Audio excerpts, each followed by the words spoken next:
Shad had planned to meet that afternoon outside the cafe. Half an hour had gone by and Lara had not shown. At first he jokingly asked if she'd been abducted by extraterrestrials, the tone of his messages becoming concerned when she didn't reply with her usual middle finger emoji. He decided to walk along the main road and look through the windows of the charity shop, the bakery, the butcher, and to no avail. Shad really didn't expect her to be inside any of these places. However, he had learned at the start of their friendship that Lara could be surprising. He remembered he had met her at the edge once, a point of no return at the far end of the bay, with a thermos and a packed lunch. They had planned to go as far as they could before the tide rushed in and withdrew them from civilization. When he got there, he saw her standing next to an upturned kayak, a strip of duct tape in between her teeth. "Help us out, would you?" she asked as she applied the tape to a small hole in the bottom of the vessel. "We're sailing." "But you can't swim," he reminded her. Lara described her proudest achievement to date was being terrified of water, another aspect of her overarching plan to be the most disavowing islander. "I'm not the one who's going in." Lara wanted Shad to take the kayak out to the edge of the small world they knew. Meticulous in her acknowledgement that, if anything happened to Shad on the water, his father could pay for fast and discreet evacuation. Lara often managed her relationship with Shad like this, a friendship underlined by a tacit understanding that he was of more use to society than she was.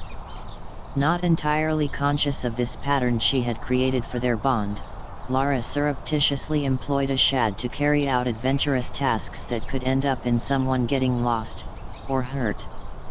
After spending a short amount of time searching the town center, consisting of 7 establishments packed onto tight terrain, Shad yielded to the idea that he could ask Dan if he knew where Lara was. He had Dan's number in his phone under the name Snitch, which Shad didn't entirely agree with, but instinct forced him to single the policeman's son out in his contact list as someone not to be communicated with or approached unless in an emergency. He held his thumb over the call button for a long time. When he eventually pressed the green phone symbol, Dan's phone went immediately to voicemail, and Shad felt a secret relief that he would not have to speak to the boy. Someone shouted behind him. He swung around without ending the call, not realizing he was recording a message. Lara's dad came rolling towards him, a cyclone of a man with weathered cheeks and grit in his eyebrows. "You seen my daughter?" he asked before he'd made it across the street, large strides taking him right up to Shad's face within moments. Shad, a tall boy at 17, could look directly into Lara's dad's eyes, see how they pierced rather than observed.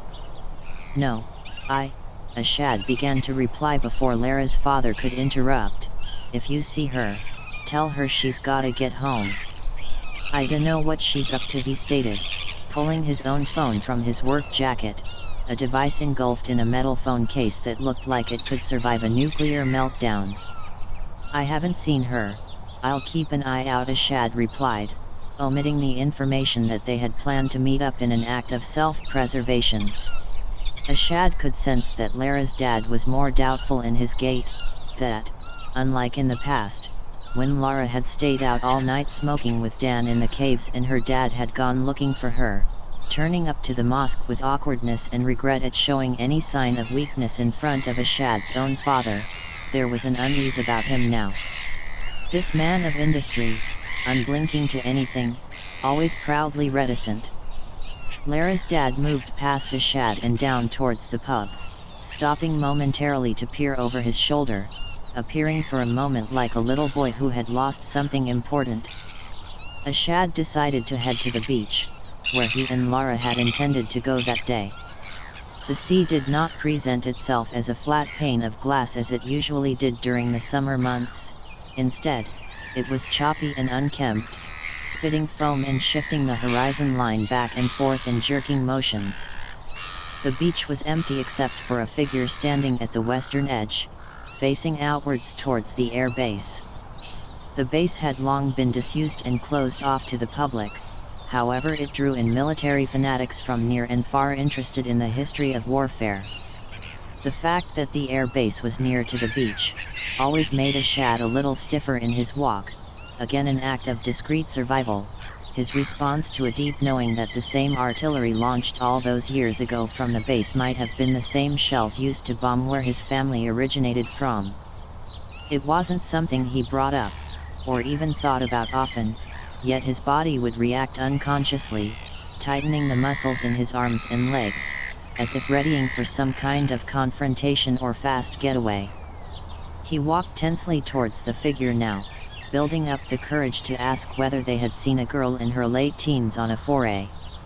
As he got closer, Ashad realized it was Lara's neighbor Vince, wearing full army fatigues and holding a rifle at his side.